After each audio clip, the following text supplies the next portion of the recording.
First pitch of the bottom of the third inning is fouled away by Tyler Priest.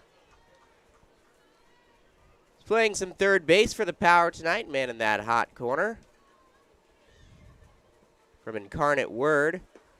And he'll take one inside from Mockerman for ball one. Priest got a strong arm over at 30. He's a former PSCL All-Star. Now he's playing with the Power, trying to make his mark. PSCL season starts this week, and Priest got sorted up there. Tried to check his swing, but he was way out in front of it by the time he made that decision. So a ball and 2 strikes. Mockerman looks in and delivers, and he missed up scoreless. 2 balls, 2 strikes. Mockerman delivers, and Priest will bloop that one for a base hit in the right field. Marquez over for it, and that's the first hit of the game for Palm Springs. It comes from Tyler Priest. That one a little up and in on him. He just fought that one the other way. Didn't try to turn on it and just burn it into the ground to the shortstop. Just took it the other way and got himself a base hit, trying to get a rally going here in the bottom of the third. That'll bring up Dalton Thomas. Priest yet to steal a base this season for the Power. He takes his lead off of first. McKinney holding him on the bag, though. And Mockerman, the left-hander, looks in and delivers to Thomas, who will take ball one high. Thomas from the University of St. Catherine, a .388 on-base percentage there. And a .350 on-base percentage for the Power. Mockerman throws back to the first base bag, and Priest is in there with a slide.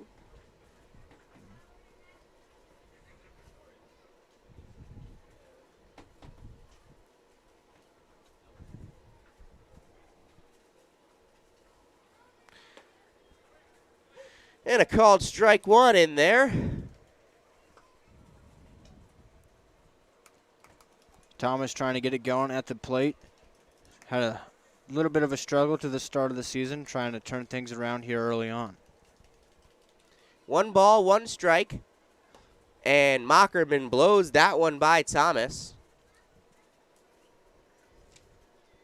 Might have been struggling, but he's feeling good. Talked to him yesterday. He's feeling confident that he's going to get back to what he's used to here in just the next couple of days. Another throw back to the first base bag. If this were Major League Baseball, that would be a free base because the third time. What do you think about that rule? I don't love it. It's okay. I think it's certainly an interesting approach that Major League Baseball has taken. And that one is blown by for a third strike on Thomas. And the first out of the bottom of the third inning.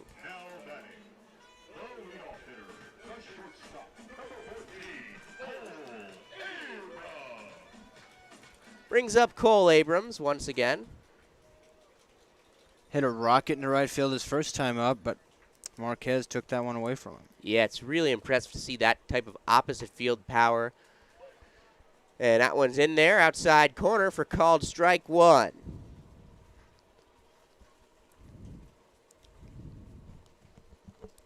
It's probably some of the better contact we've seen from any power hitter this season. But baseball's a cruel sport, and they throw back to the bag, and Priest is off, and the throw to second, the shortstop bobbled it, and Priest is in there at second base. Yeah, they had him dead to rights there, but the throw from first baseman McKinney couldn't be handled out there at second base. Throw was on the money, just couldn't catch it. Yes, so Tyler Priest will advance. 1 out. Fans putting their hands to with 1 hit. Priest had that one for the Power. It came at the beginning of this inning. 1-2. Mockerman delivers, and Abrams fouls that one back to the screen, so staying in the battle right here. It just seems like Abrams is seeing the ball well today with that rocket hit in the first inning right there. That one he just missed, fouls it straight back. I think he just might do some damage on this next pitch. That's my bold prediction. All right, let's see it. Mockerman, the lefty, checks the runner and deals, and Abrams might do some damage to a bleacher. No, it gets over the bleachers and out of play. Well, he at least battled and fouled that one off. He's still in this at-bat here. He's making Mockerman throw a lot to him. Perhaps the damage is just a little bit delayed. We'll have to see. Only time and the two men, the pitcher and batter, will tell. Mockerman delivers and Abrams takes ball 2, up and away. So really good fight from the shortstop for the Power. Absolutely, trying to get that run across.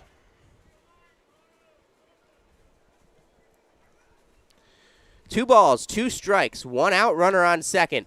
Mockerman delivers, and that one, oh, it just missed the zone, and the count runs full. Chesterton, the catcher, once again not happy with that call. Abrams enjoys it, though. Payoff pitch, 3 balls, 2 strikes. Coming in, Mockerman comes set and deals. Abrams will chase a fastball away for strike 3. Couldn't get Priest advanced there. He strikes out, but that was a nice at-bat for Abrams. He made Mockerman throw a lot of pitches. Now comes my pick to click, Tate Gamble. Let's see what he does here. Yeah, it was a great at-bat for Abrams, working the pitch count, getting some foul balls, getting to full count, but at the end of the day, baseball will always be baseball, and he strikes out. That was maybe a couple inches off the zone with a chase. The lefty-lefty matchup, and that one is ripped into center field, and it drops for a base hit. Running around third comes Preeson. He will score, and the Power are the first ones on the board tonight. It's an RBI single from Zach's pick to click. Tate Gamble, the BYU Cougar. What did I say? I know ball, But no, Tate Gamble, I just see last night he had a great game. Tonight he does it again. I mean, both his hits last night, right up the middle. That one, the same, up the middle, little to the left field. Drives in Priest. What do you say, Malcolm Groves keeps it going here with a little 2-out rally? And I'll tell you, Tate Gamble also knows ball. Bryant Ball.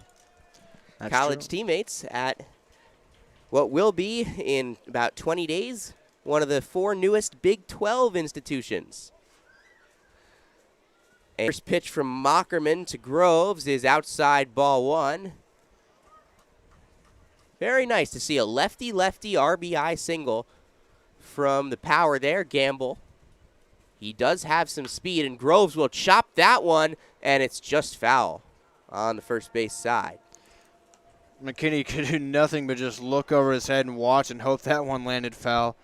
This infield causes a lot of big hops, can be tricky to play. Yeah, definitely a fun infield and a fun ballpark, wouldn't you say? It's definitely unique, and I like that. It's a big ballpark, but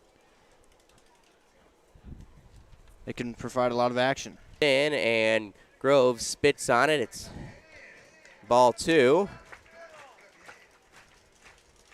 So the Power lead it 1-0 here in the bottom of the 3rd inning. 2 hits in the inning for the Power, 1 from Priest and 1 from Gamble. 2-1 to Groves. Oh, he fouled that one off of his shin. That's got to hurt. Stays on his knee for a moment. Leisurely out of the batter's box, trying to collect himself. Yeah, that wasn't even one where it bounced off the dirt, then bounced off his shin. He fouled that one straight from bat into the back of his leg. He's a tough guy, though. He's trying to walk it off. Seems to be okay. Definitely seems to be okay here. 2 balls, 2 strikes, 2 outs with a runner on first in the person of Tate Gamble. Michael Groves is the hitter. Mockerman still the pitcher, and he delivers. Groves will scoop that one towards the second baseman, and Haller will make the easy play over to McKinney to end the 3rd inning, but not before Palm Springs gets on the board. It's 1-0 Power after 3.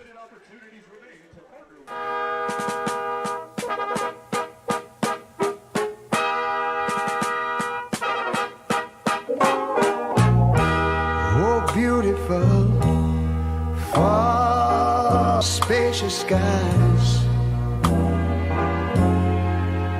far amber waves of grain. America, sweet America.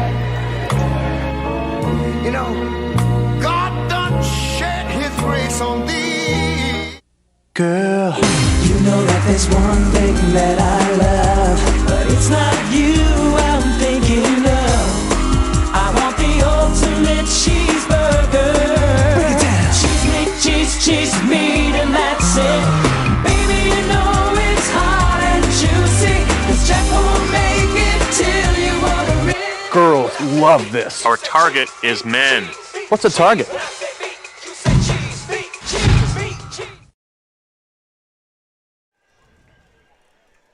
Back for Palm Springs Power Baseball. The Power took the lead in the bottom of the third inning with an RBI single from Tate Gamble.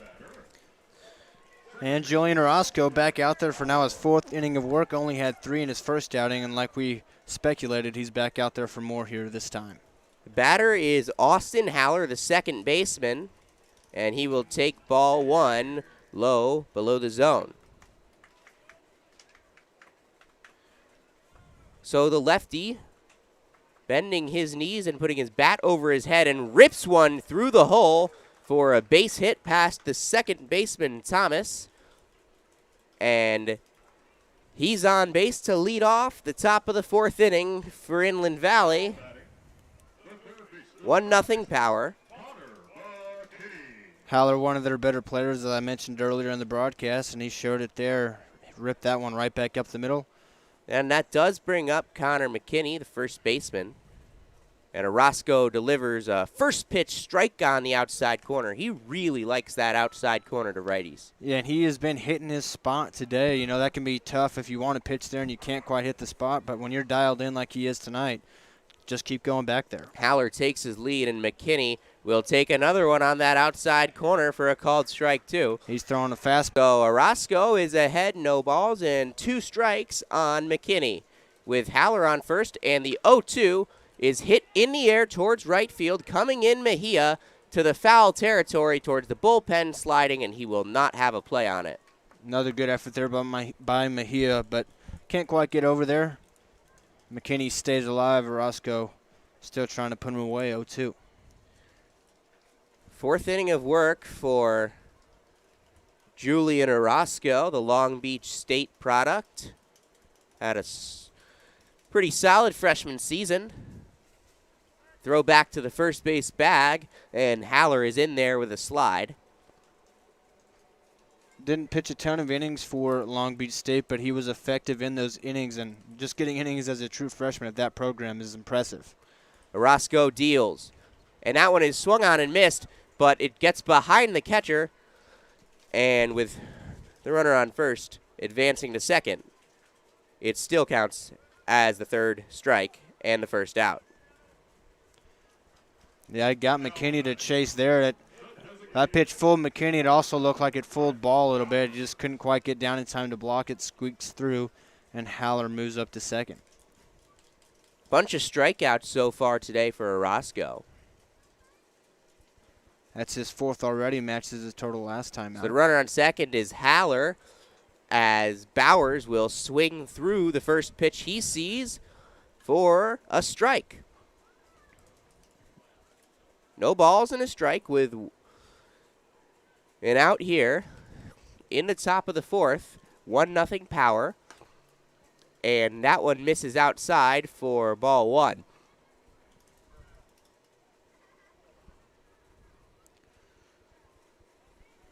Of course, it was Orozco's first strikeout victim.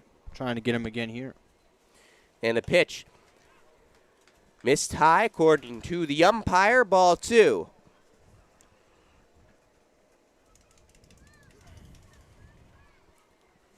Bowers, the designated hitter tonight. Lindenwood Lion swings through another one for the second strike. 2 balls, 2 strikes, 1 out. Here in the top of the fourth, Power ahead 1-0.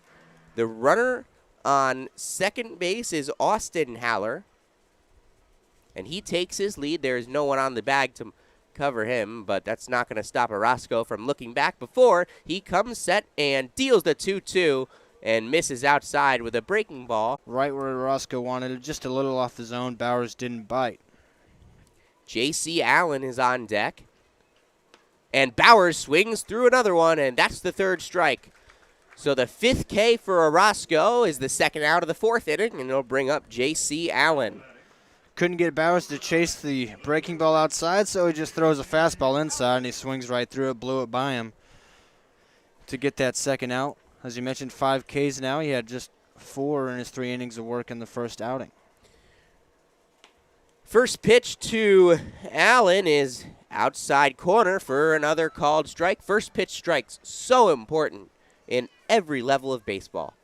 And Orozco is doing that a bunch here tonight. Orozco still on the first base side of the rubber. The right-hander deals. And that one is lined into center field. And making the play is Gamble for the 3rd out of the top of the 4th inning. We'll be back with some more Power Baseball. 1-0 after 3.5.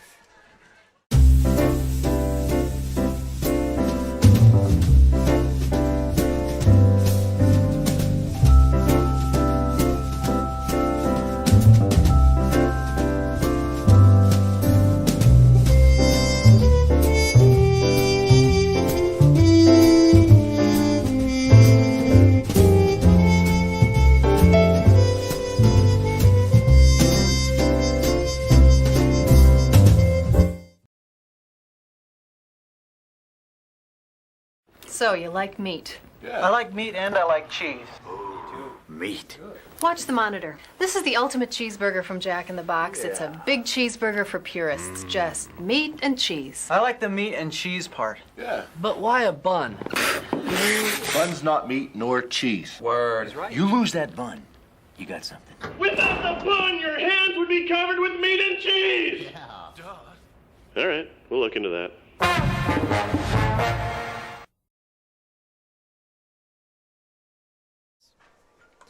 Palm Springs Power, Inland Valley Pirates, Sam Betterman, Zach. Going to get sunburnt today. Not going to have a heat stroke, but it's a beautiful night here at the ballpark. And another great game going here. Power leading still 1-0 as we're entering the bottom of the 4th inning. Dom Hughes will step up for the Power. John Mockerman still on the mound for Inland Valley. It's been 4 scoreless innings for Julian Orozco for the home side, as Mockerman misses with a first pitch. And Hughes, who walked earlier, comes back for his second plate appearance of the night. Mockerman looks in the lefty-lefty matchup. Opa is on deck. Pitch from Mockerman, and Hughes will take a strike. He was taken the whole way there. He was never going to swing at that. Absolutely, 3-0. He's a patient guy, doesn't mind hitting with 2 strikes. On a 3-0 count, he's going to take every time. He's got a little bit of a choke up in his approach as well, and he will take a cut and a miss to run the count full. 3 balls, 2 strikes. So Mockerman doing a good job getting back in. Got the walk, another walk, but home plate umpire thought differently. So that brings up Dominic Popa. Grounded out last time. And Mockerman deals. Popa will pop that one up on the infield, making the run in Vasquez, and it drops in front of him. And so the Power get a base runner with 1 out in the 4th inning. Wind played a factor on that one for sure. You saw Vasquez, shortstop, back up at first, then have to come running in. Got a glove on it, couldn't make it. Mayhew hits one on the ground to third. Allen makes the play. 5, 4, 3. It's a no. He's safe at first. He couldn't make the pick, McKinney, and so Mejia with the 5, 4, 3 fielder's choice for the second out of the inning on the first pitch he saw. Brings up BYU's Bryant Ball. Good pick over there by Allen. He was just able to get the lead runner at least. 2 away now for Ball. Ball struck out looking last time, and there's a throw back to first to check on Mejia. Gets in standing up. Mockerman on his way back to the rubber. Puts his hands over his head now. Comes set at the stomach. Bends at the knee and delivers. Ball hits that one out towards right field. Marquez is back a few steps and makes the play to end the bottom of the 4th inning. It's Palm Springs 1, Inland Valley nothing.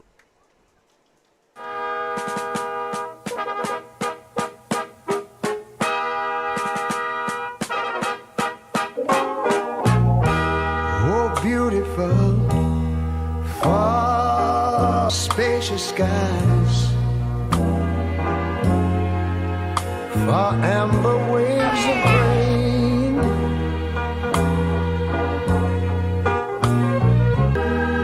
America, sweet America.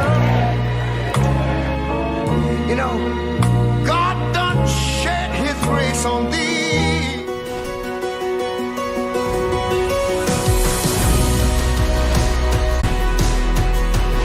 It's time to step away from the sofa and get back to the world you love, the world of Agua Caliente.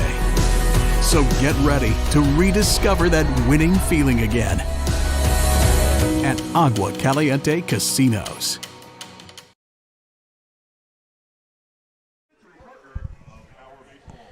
Palm Springs Power, Inland Valley Pirates. Palm Springs Stadium, Power ahead, 1-0. Roscoe, I like to see back out there for our 5th inning of work. So far, nobody's even been warming up in the bullpen. And honestly, why would they? He's pitched a scoreless game so far. 5 strikeouts. He's been great. There is someone just attempting to begin getting loose for the Power. 2. He works quick. He's got an 0-2 count. He's going to go right at Marquez here. And here comes 0-2 to Marquez, who will sky that one into center. Gamble back and to his left to make the play over his head for the first out of the inning. It is, we mentioned it's somewhat uncharacteristically overcast here today. It's also uncharacteristically windy, although it does get a little windy here at night. Gamble, impressive there, not to worry about the wind and just follow the ball and make that catch. Yeah, we've been very fortunate. We haven't had some super hot days yet, at least for the perspective of people around here. It's every day is a super hot day in Palm Springs when you're a New Yorker or from Illinois. That one's fouled off by Anthony Vasquez, the shortstop. High for ball 2.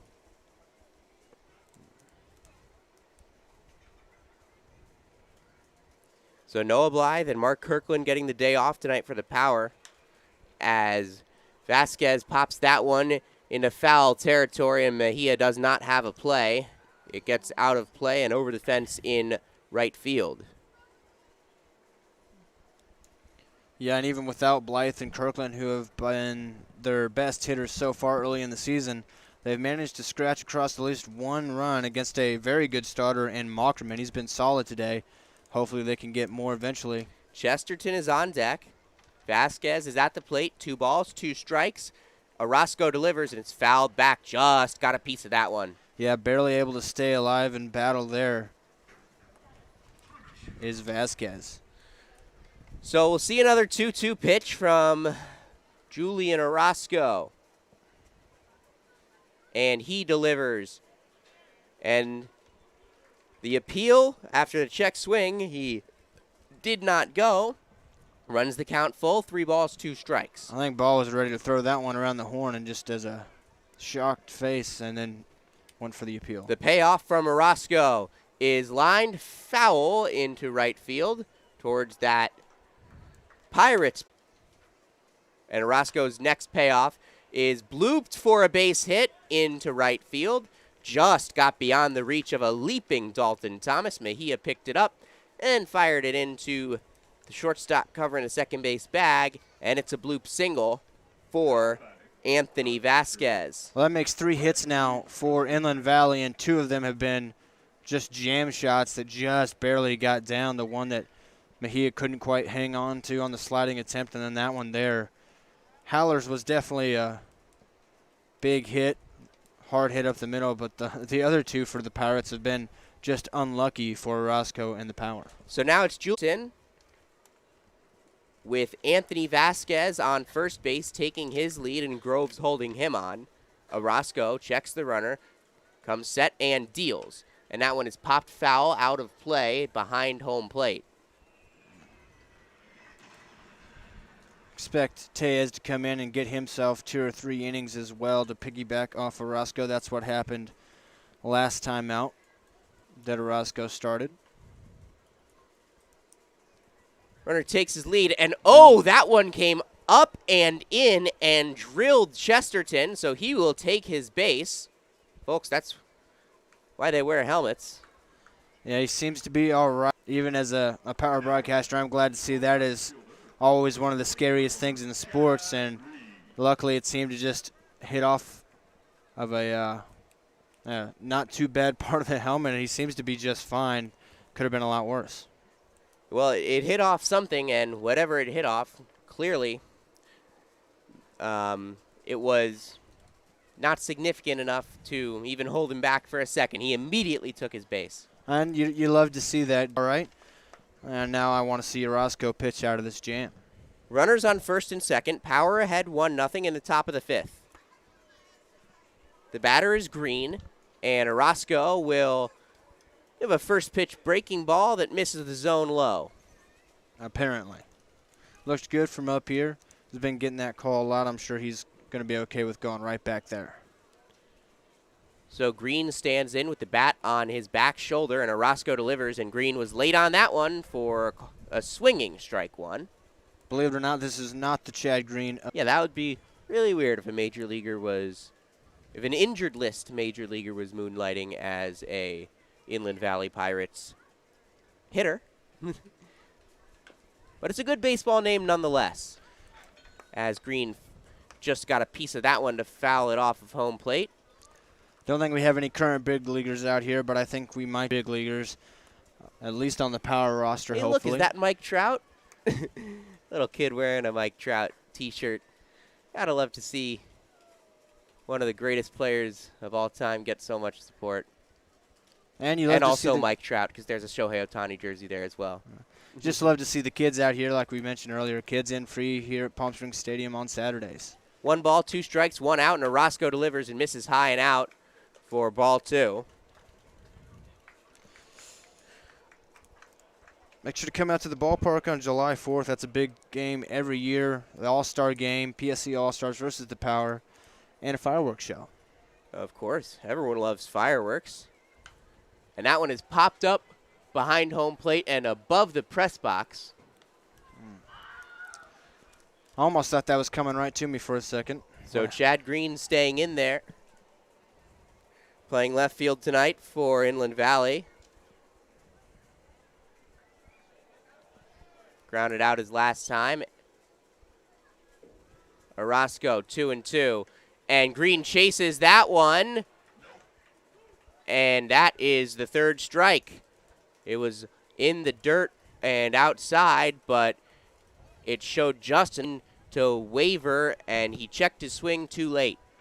6 Ks now for Orozco, 1 out away from getting out of this jam and heading to the showers now, and he pitched another scoreless game. So the Power ahead 1-0 here in the top of the 5th inning. Orozco looks in, runners on first and second.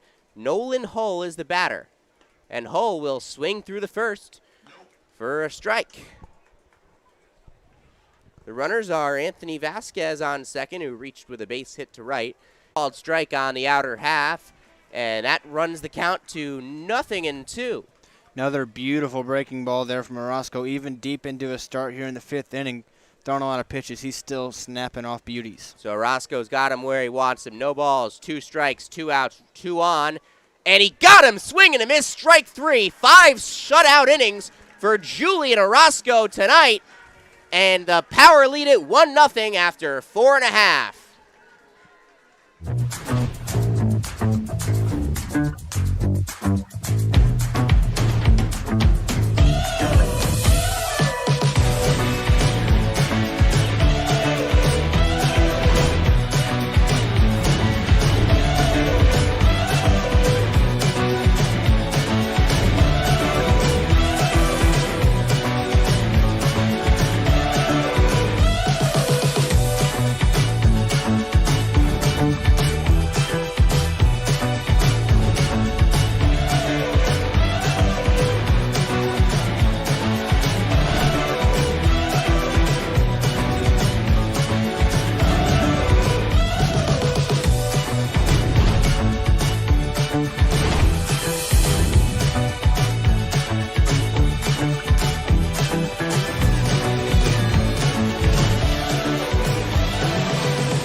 Girl, You know that there's one thing that I love, but it's not you I'm thinking of.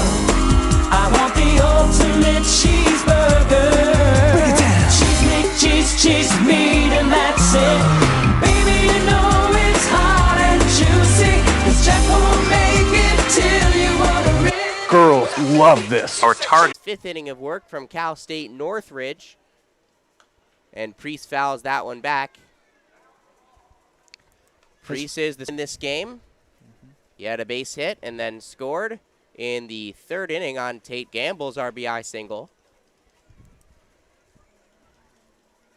Mockerman deals outside and behind the catcher for ball one.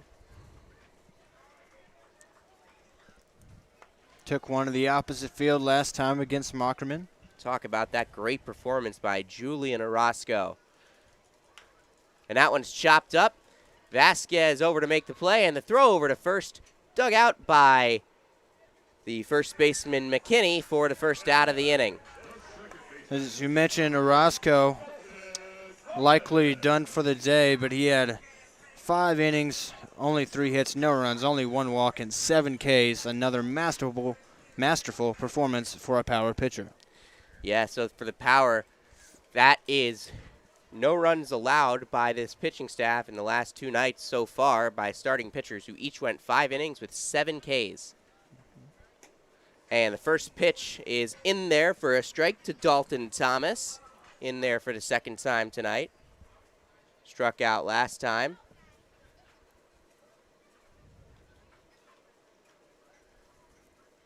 And that one is high for ball one. And the Pirates. And Mockerman's pitch is in there for a called strike on the outside corner. 6 strikeouts for Mockerman now. Abrams was one of them his last time up. But it was a very long at bat for Abrams.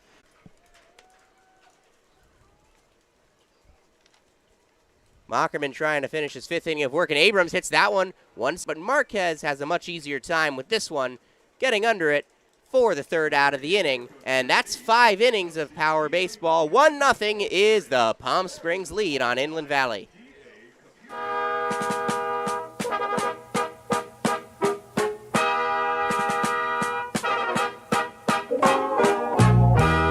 oh beautiful, far spacious skies, far amber waves of grain,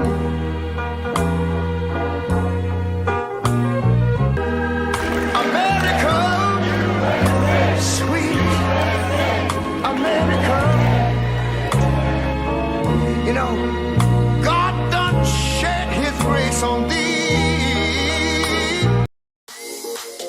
Agua Caliente Casinos has added more of the hottest and newest slots. With more than 155,000 square feet of gaming, your next jackpot is just a slot pull away. No matter which of our 3 premier properties you visit, Agua Caliente Casino Rancho Mirage, Palm Springs, or Cathedral City, you'll always find more of the hottest and newest slots. Agua Caliente Casinos, the caliente place to play. And the Palm Springs Power lead the Inland Valley Pirates 1-0 as we enter the top of the 6th inning here at Palm Springs Stadium with a new pitcher coming on for the Power. Julian Tellez making his first appearance since this time a week ago, where he went 3 innings, allowed 1 run, and struck out 4. It's his only appearance thus far for the Power, who are 5-0 entering tonight. He was very solid his last time out. Did give up the 1 run, but it was kind of a unlucky run. Orozco, the starter last week, was around 89. This week he's at 90 to 91. Let's see if Tellez has some increased velocity as well, thanks to Andrew Slade on the analytics team for getting that stuff for us. Tellez, another guy with a wipeout breaking ball that we're going to see a lot from him. Austin Haller steps up to the plate and looks at ball 1 as it bounces away from Bryant Ball, who is behind the dish tonight for the Power. Tellez, the big righty, on the first base side of the rubber, comes in and delivers, and that one's fouled back, chopped back towards the screen.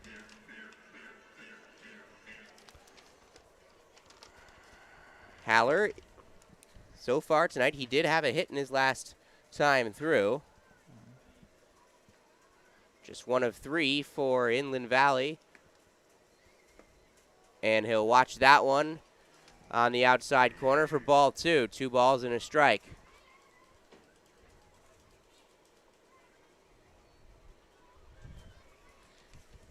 So ball sets up low, and Tellez delivers, and that one's on the ground to second. Thomas, easy play over to first for the first out of the top of the 6th inning to bring up Connor McKinney, the first baseman. McKinney was the one that lined into that double play in the first. And he's also struck out. 2 strikes. Absolutely. Went with a couple of breaking balls so far. Let's see if he goes with the third one or just the fastball this time.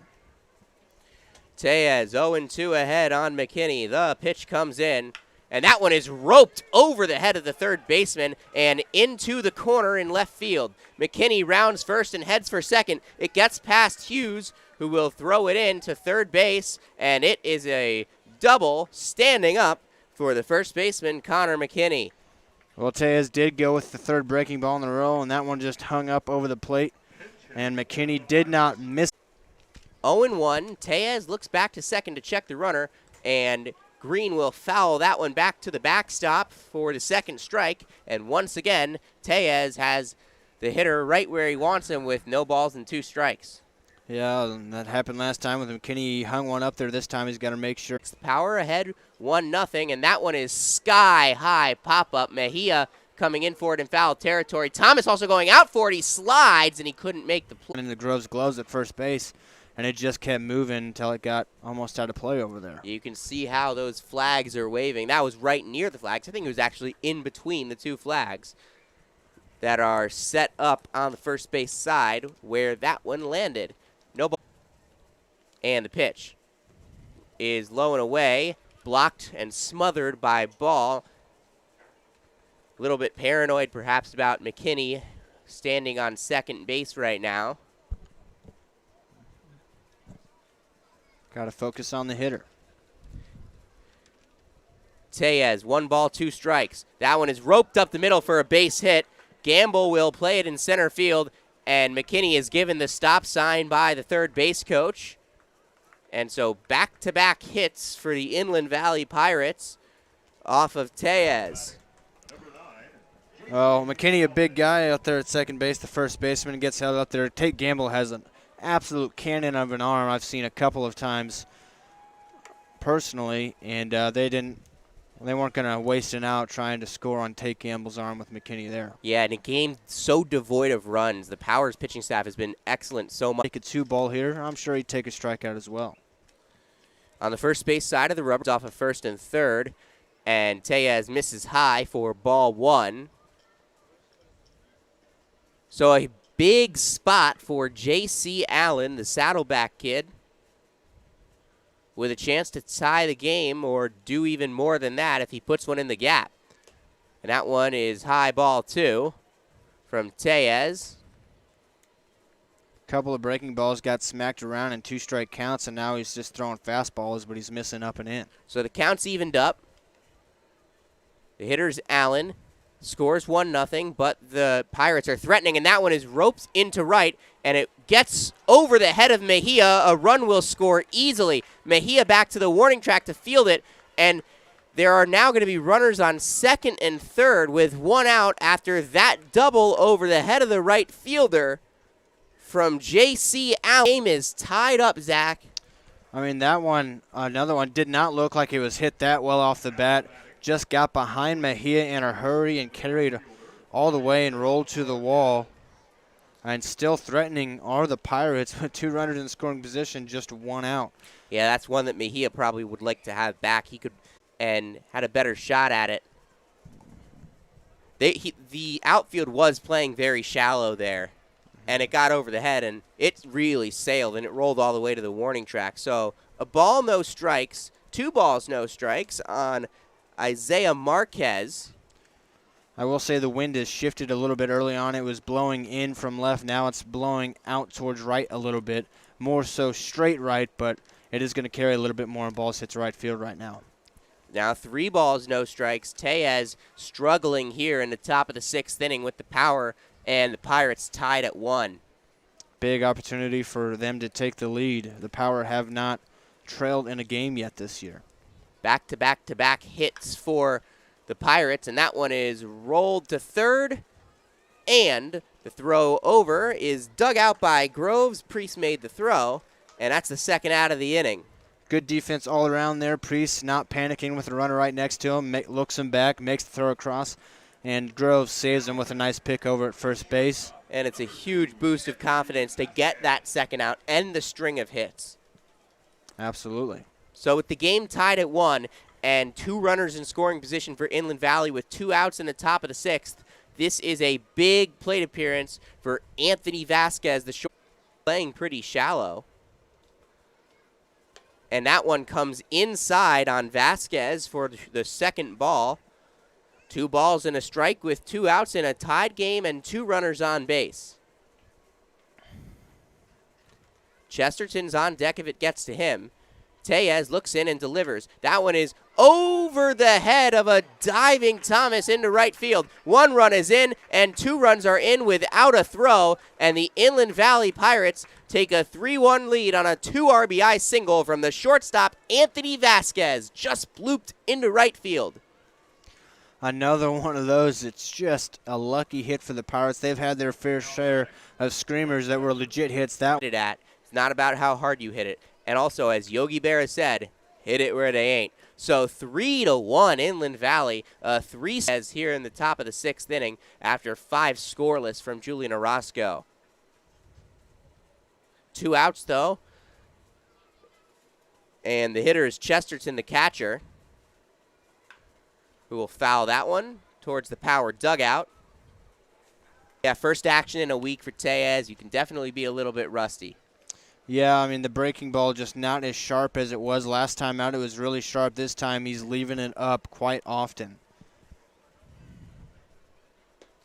And that one misses low for ball 2.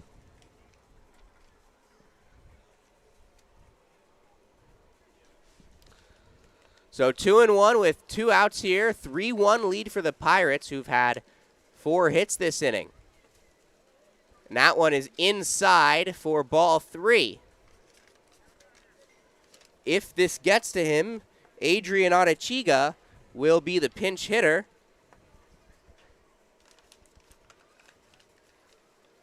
And Tellez delivers, and that one is a high fly ball, but shallow into left.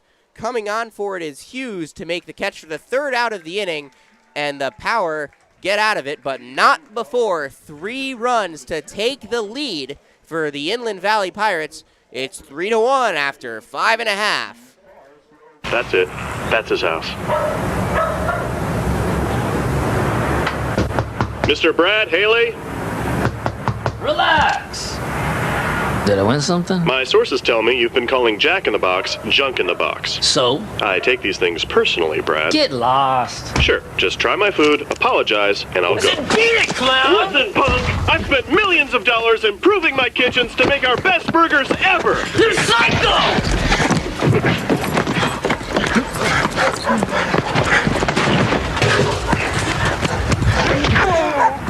Oh, yeah. Whoop 'em good, Jack. Brad, you get to try my best burger ever, and all I want is your honest opinion. Tasty! Really? You're not just saying that because I'm kneeling on your spine? No, I shouldn't have dissed your food, man. I'm sorry, Jack. Well, I'm sorry about the grass stains. Really? No.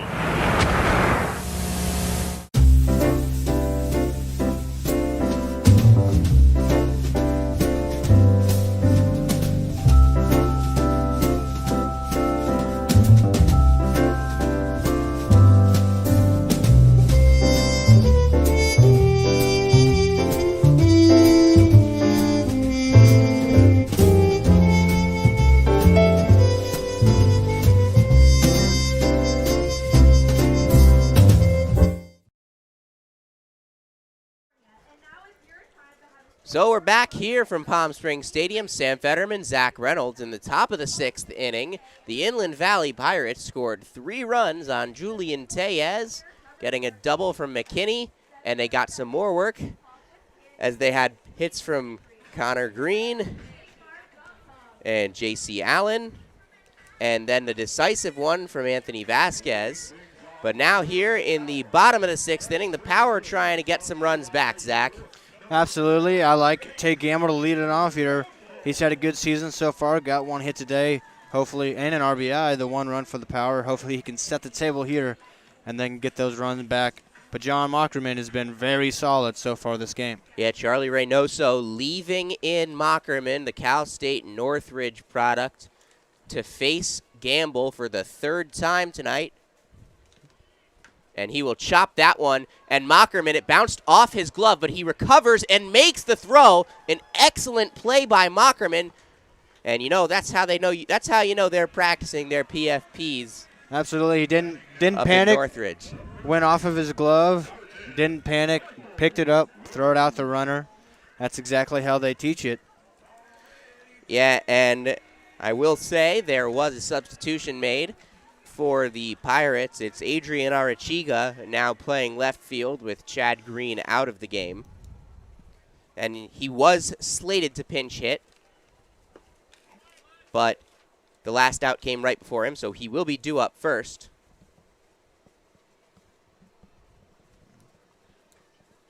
So no balls and a strike on Groves, who will ground that to third. And a nice play ranging to his left, and the throw to first by J.C. Allen. So it's 2 quick outs here in the bottom of the 6th for John Mockerman. Not what you want if you're the Power. Mockerman out there for a 6th inning of work. You want to get him out of this game, and instead he's getting a couple of quick outs. Looking last time, and he swings first pitch on that third base side. Each time Hughes has been to the plate today, he's reached a full count. As you mentioned, he had one time it was a walk, one time it ended up being a strikeout looking. Yeah, and when he walked, he flipped his bat with conviction. And this time he'll take high ball 1 to even up the count. A ball and a strike with 2 outs here.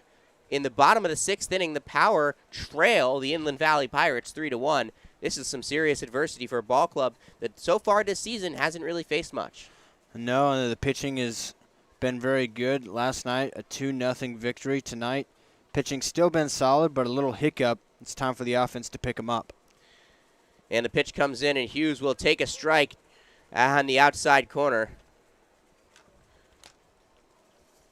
So it's 1 ball and 2 strikes with the K-State Wildcat at the plate and the Pitt Panther Dominic Popa on deck. Mockerman deals. Outside ball 2. Catcher had to adjust his hand for it. Power crowd needs to get behind Hughes here. It's a big at-bat. Trying to build momentum, get those runs back. Lefty looks in, deals. Swing and a miss, strike 3. 6 great innings, 1 run allowed by John Mockerman so far, and he gets a shutdown inning just when the Pirates needed it. It's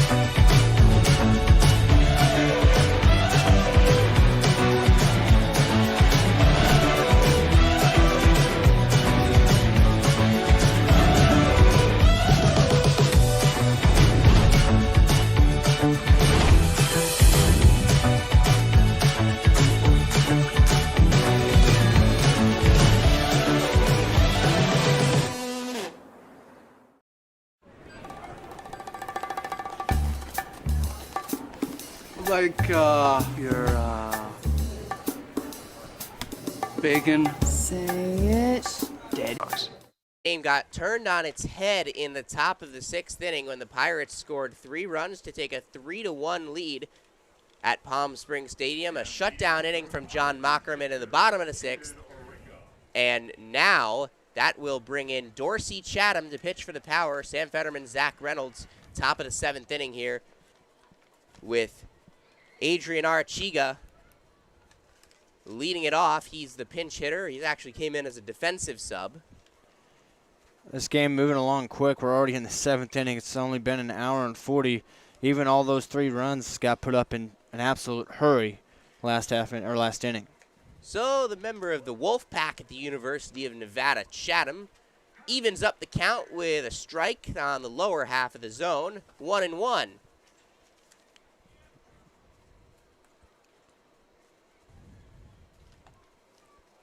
Need a shutdown inning here from Chatham. Get back to the bats.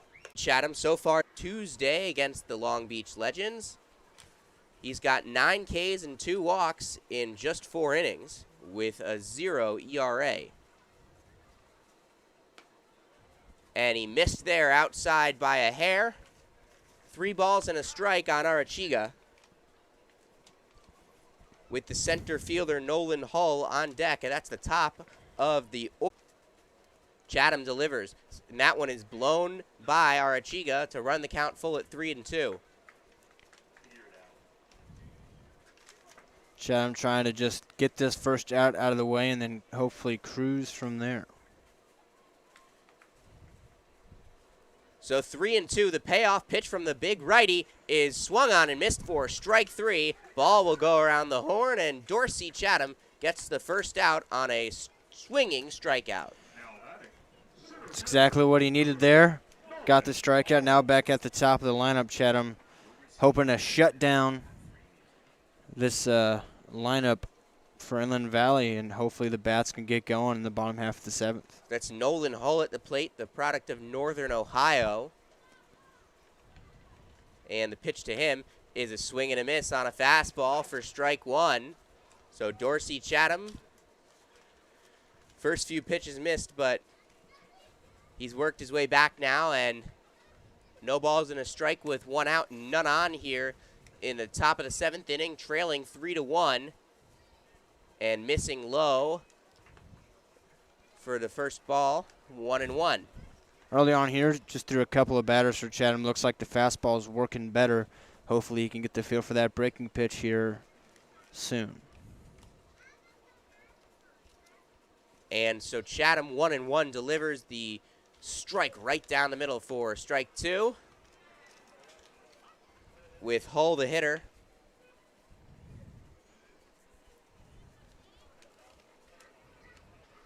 Oh for 2 today is Hull. He walked his first time,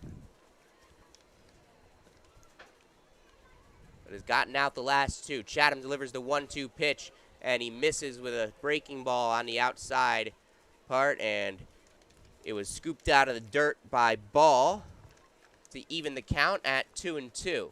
I want to see that fastball up and in here, getting Nolan Hull chasing, hopefully for out number 2.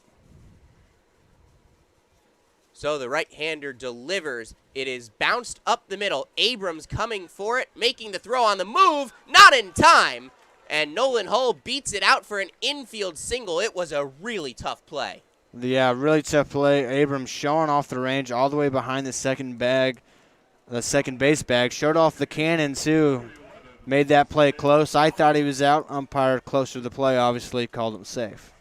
Yeah, that was a really tough play. It would have been super impressive had he made it. But with 1 out and Austin Haller at the plate, let's see if the Pirates can do some damage and add to their lead. That one is on the ground and foul on the first base side. Haller's popped out, grounded out, and he had a base hit up the middle.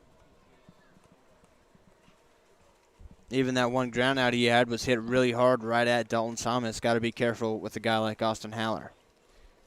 So Hull takes his lead off of first. Chatham looks in and delivers. And he misses high for ball 2. 2 balls and a strike.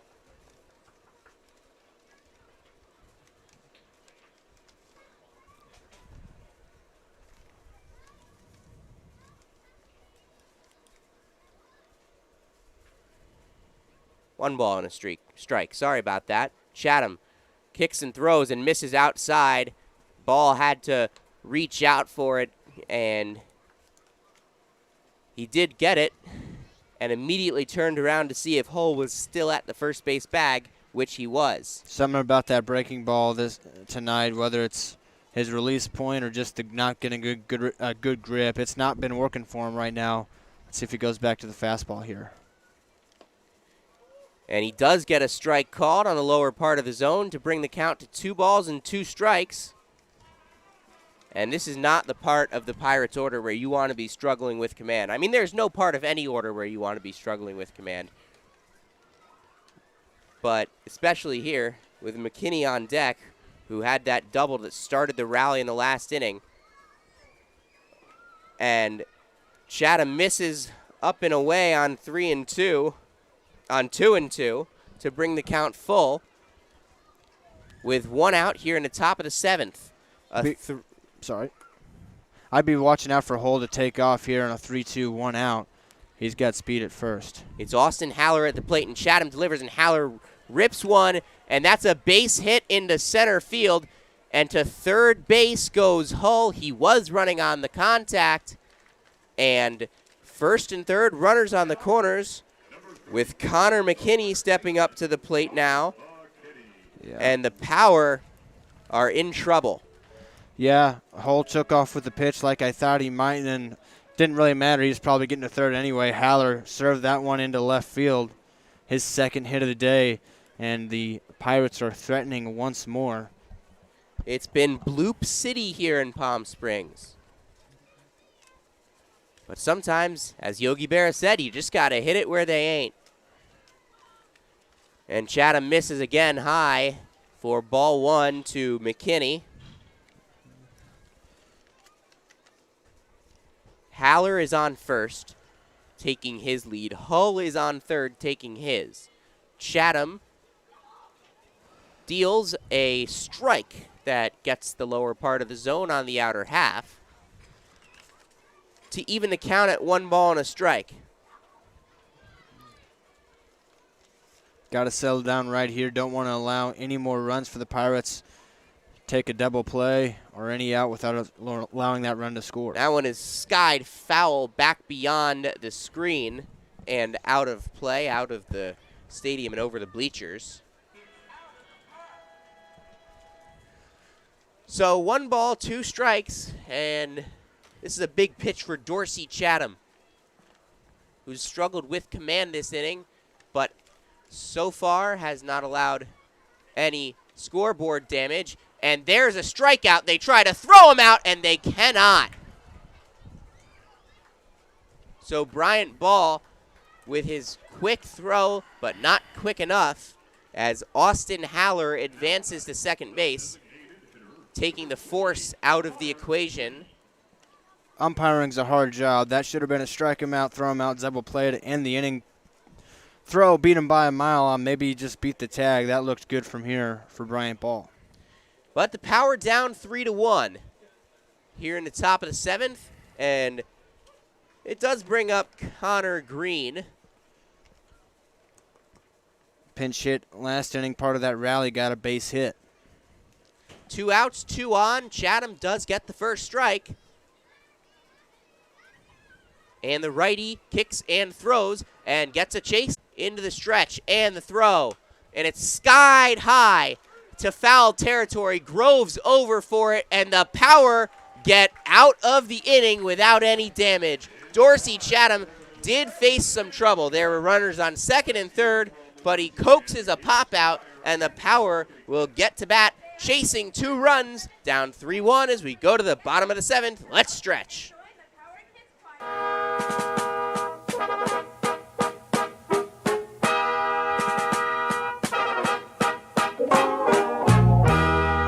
Beautiful, far spacious skies, far amber waves of grain,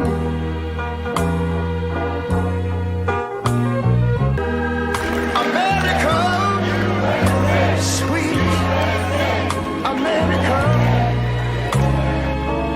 You know,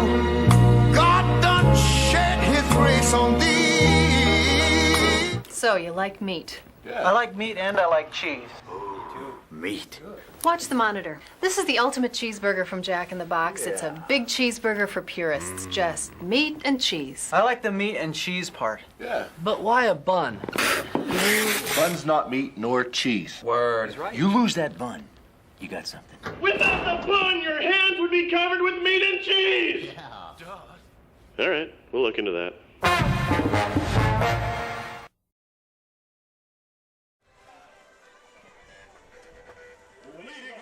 A huge vote of confidence in his starting pitcher from Inland Valley Pirates manager Charlie Reynoso, who brings John Mockerman, who's pitched brilliantly tonight, back out for his 7th inning of work, where he'll first face Dominic Popa.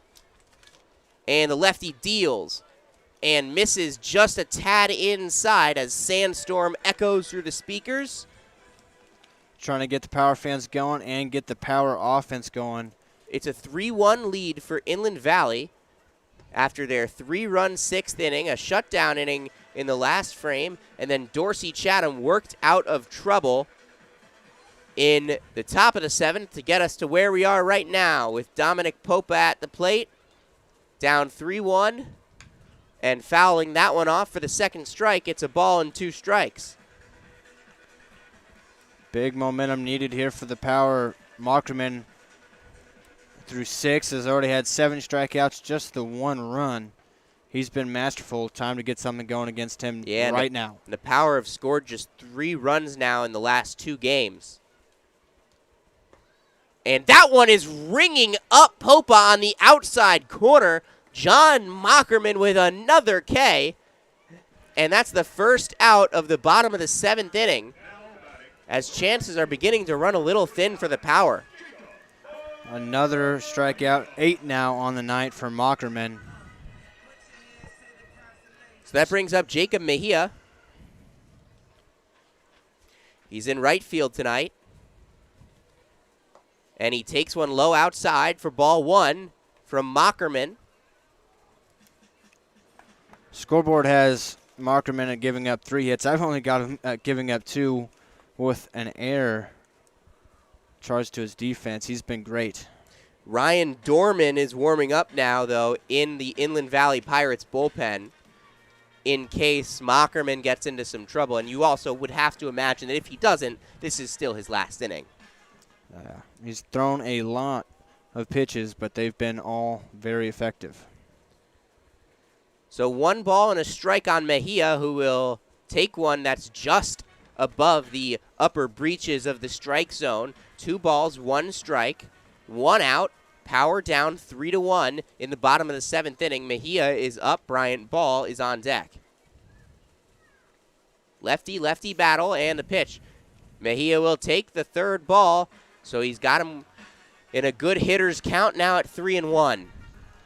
Being patient at the plate, just trying to get on base any way he can and get a rally going. Power looking to save that winning streak as Mejia will pop that one up. He just got under it, and on the move was Allen, who couldn't make the play in foul territory. Runs the count full, 3-2. Mejia caught a break there. That one a tough play. Maybe you could say should have been made, but it just drops in front of Allen. Mejia's got a new... And Mejia fouls that one back to the screen. So he'll stay alive, 3 balls and 2 strikes.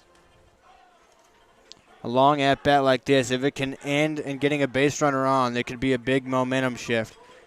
A lot of pitches thrown, fouled off a couple. Now he just needs to complete it. The Power needing some base runners.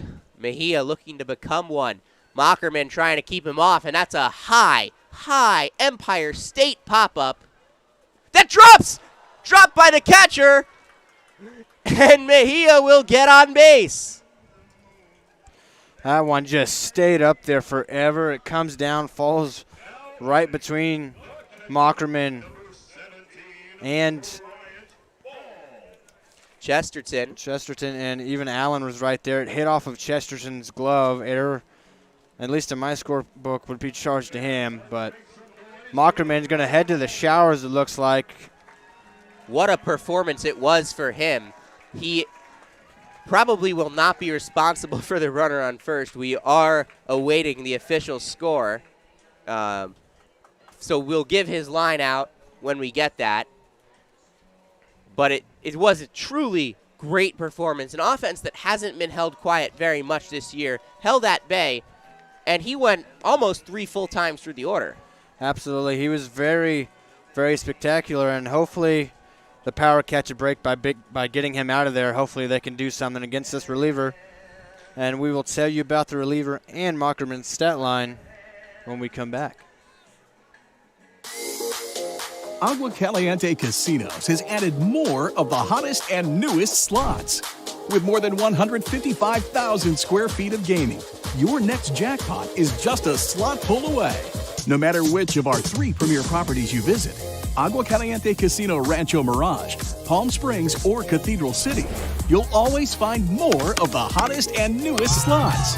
Agua Caliente Casinos, the caliente place to play.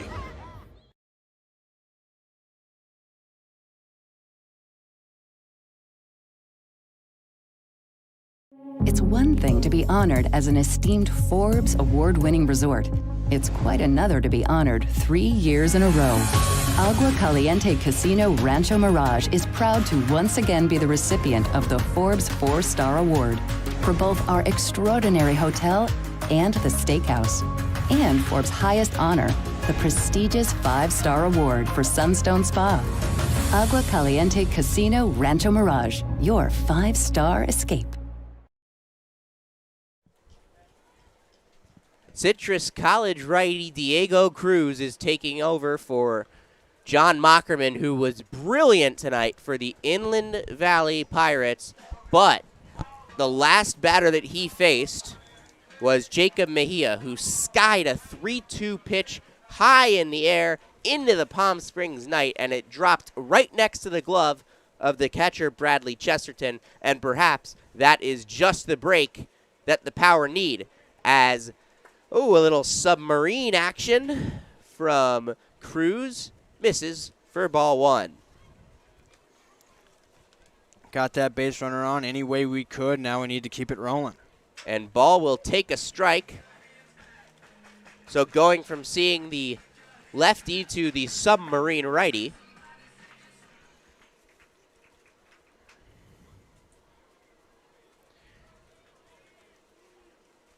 Mejia takes his lead off of first, and the pitch comes in and misses just a tad low. Ball 2, 2-1.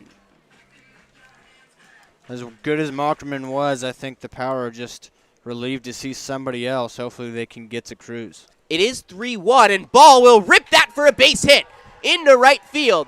And around second to third is Mejia, and he is in there standing up, and the Power have runners on the corners. That means the go-ahead run is coming to the plate in the person of Tyler Priest with 1 out in the bottom of the 7th inning. Ball took that one right the other way into the right center field. Was able to get good wood on it, got himself in a hitter's count, made the hit on that pitch. Mejia moves to third. We've got momentum now. Let's see what Tyler Priest can do. He's already got himself a hit today. 3-1 Inland Valley Pirates lead, but runners on the corners for the Power with 1 out.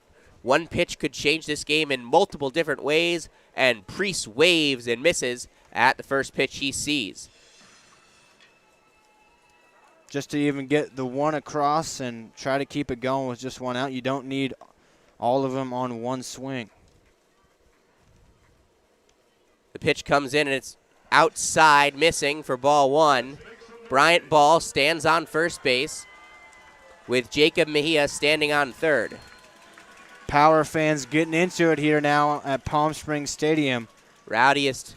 We've heard them all night. They're trying to cheer on their hometown team. 1 ball and a strike, and Priest will scoop that one.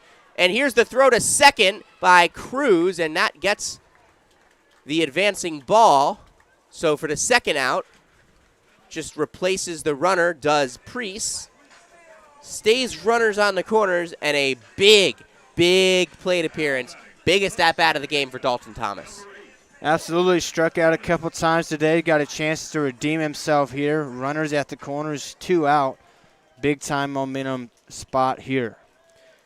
Diego Cruz, the submarine righty, looks in as the runners take their leads, and he misses low and outside. It had to be smothered by the catcher, Chesterton. 1 ball, no strikes, 3-1 lead for Inland Valley. Bottom of It was able to get the call. Roscoe got that call a lot early on as well. I'm not going to be too mad about that one. the pitch to Thomas is swung on and grounded to third. Good play by Allen. The throw over to first is in time to get the runner, and Diego Cruz pitches around the threat and keeps the power at bay. It is 3-1 Pirates after 7. We'll go to the 8th. In the battle of the burgers, one man made a declaration of delicious.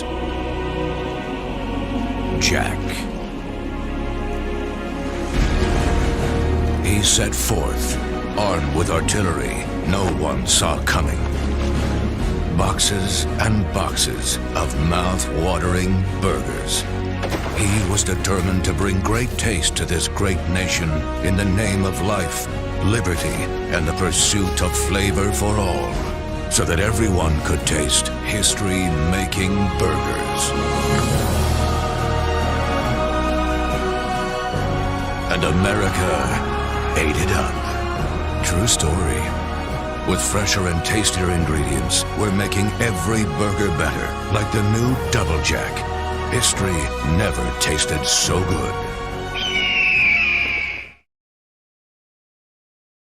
So, you like meat? I like meat and I like cheese. Meat.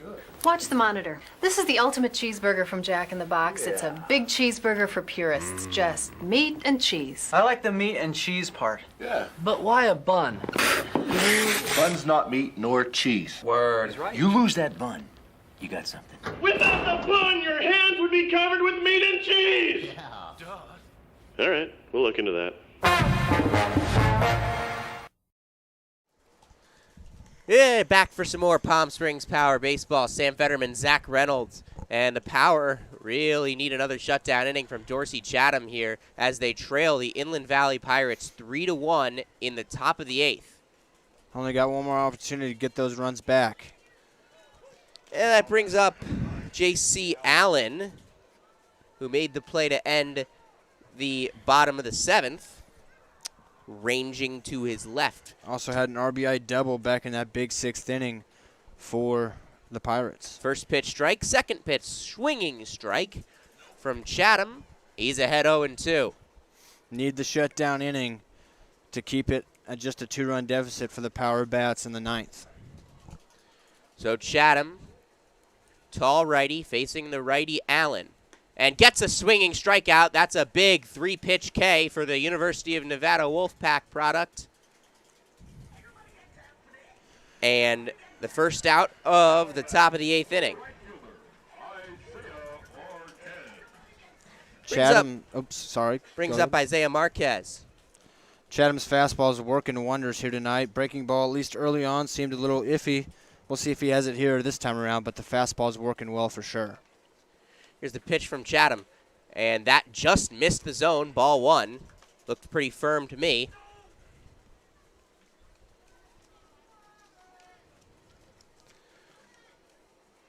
Chatham behind 1-0 on Marquez, with Vasquez on deck, who had the 2 RBI hit.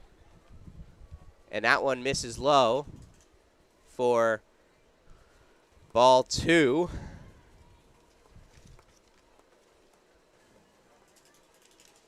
Ball giving Chatham the sign and going into his one-knee catching stance. Chatham deals, swing and a miss, strike 2.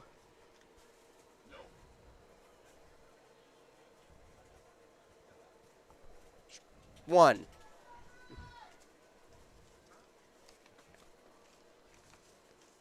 Two balls and a strike. And Chatham's pitch is a swing and a miss for strike 2. I mean, he's almost exclusively just pumping fastballs now and saying, here it is, see if you can hit it. Marquez has swung through a couple here in a row. And so Dorsey Chatham, 2 balls, 2 strikes. It's a big inning for him. And that one misses low in the dirt, and it's blocked by Bryant Ball. And the Power are down 3-1, and they really need Chatham to keep the Pirates at bay. Absolutely. Can't have a shot at a comeback on the offensive side if you give up more runs. And keep the Pirates at bay. I didn't even do that intentionally. And, well, there's a base runner as that one misses for ball 4 on the full count. Isaiah Marquez will trot his way down to first base, and Anthony Vasquez comes up. He had that big 2-run single. He's had 2 hits today. Both bloops over the head of Thomas into right field. Chatham with a runner on first, facing Vasquez, and he checks but couldn't check early enough, and that's strike 1. Palm Springs Power trailing 3-1. They haven't trailed all season until tonight. Marquez takes his lead off of first. Chatham delivers, and Vasquez will take a second strike. So 0-2 for the Power. Favorable pitcher's count. Yeah, finally got a breaking ball in there for a strike that time. Hopefully he can get both those pitches working and get out of this inning quickly. Chesterton on deck. 0-2, 1 out. The runner is Marquez. The hitter is Vasquez. The pitcher is Chatham. Chatham's pitch.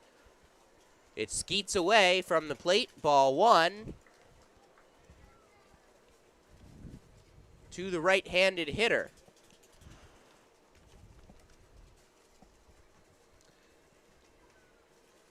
Taking his lead off of first and now going. A great jump, and there will not be a throw from Ball.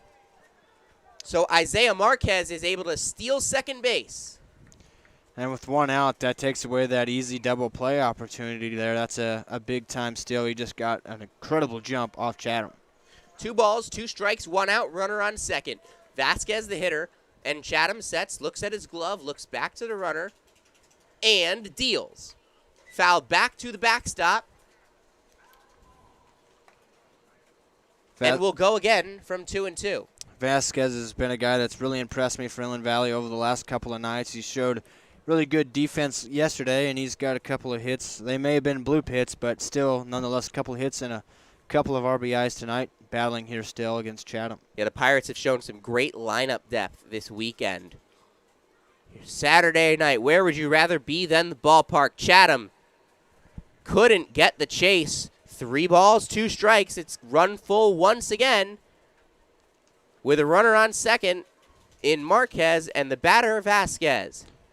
Pirates taking a page out of the book of the Power, making Chatham throw a lot of pitches, a lot of 3-2 counts here. No one warming in the bullpen, a sign of confidence, and Chatham misses low. And here, advancing to third, is Marquez, and the throw is not in time from Ball. A good slide by the right fielder Marquez, and it's runners on the corners with 1 out for the catcher, Bradley Chesterton. So now 2 steals in the inning for Marquez, moving up. That one, it scooted away from Ball. Throw, another strong throw, looked good. Throw beat him, didn't get the call. Good slide from the Pirates. 2 really good plate appearances there by Marquez and Vasquez. Chesterton now the hitter. Chatham takes a while and then delivers, and that one is hit into center field. On the run is Gamble, and it is over his head into the gap. Gamble will get the play on a hop. He throws it into second, but a run will score, and it bounces off of the runner. It's 4-1 Inland Valley.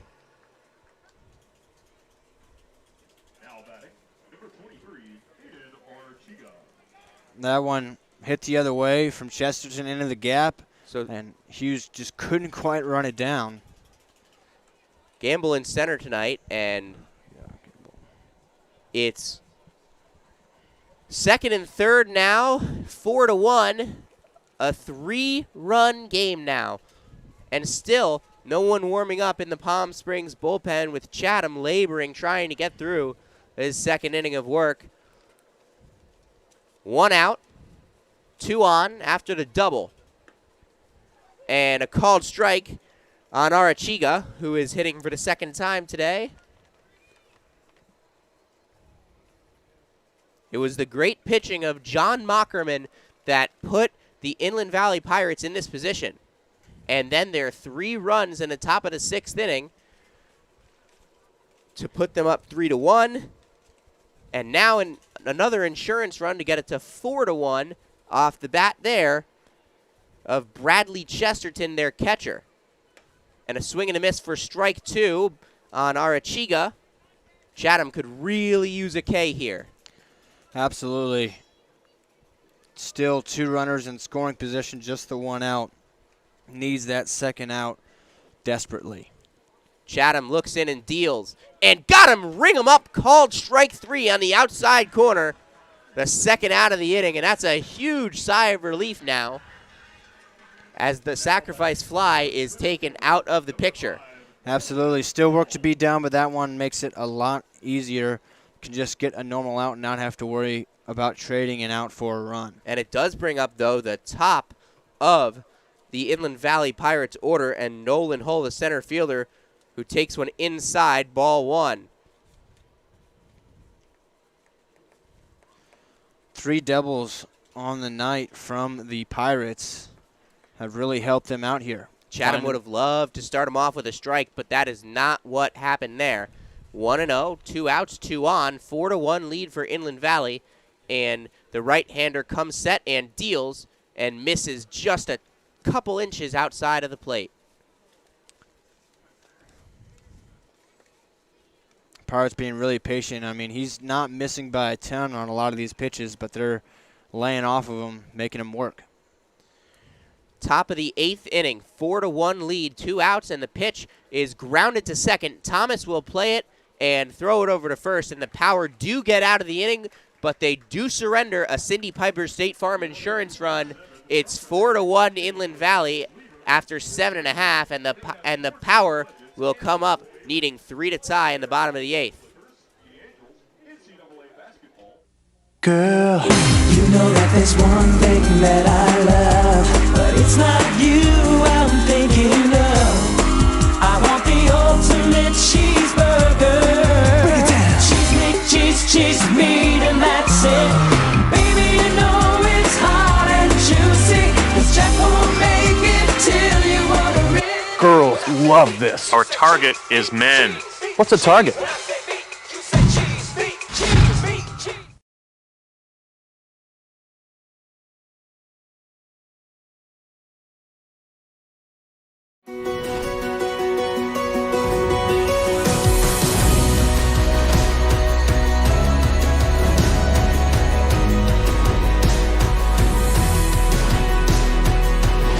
It's time to step away from the sofa and get back to the world you love, the world of Agua Caliente. So get ready to rediscover that winning feeling again at Agua Caliente Casinos.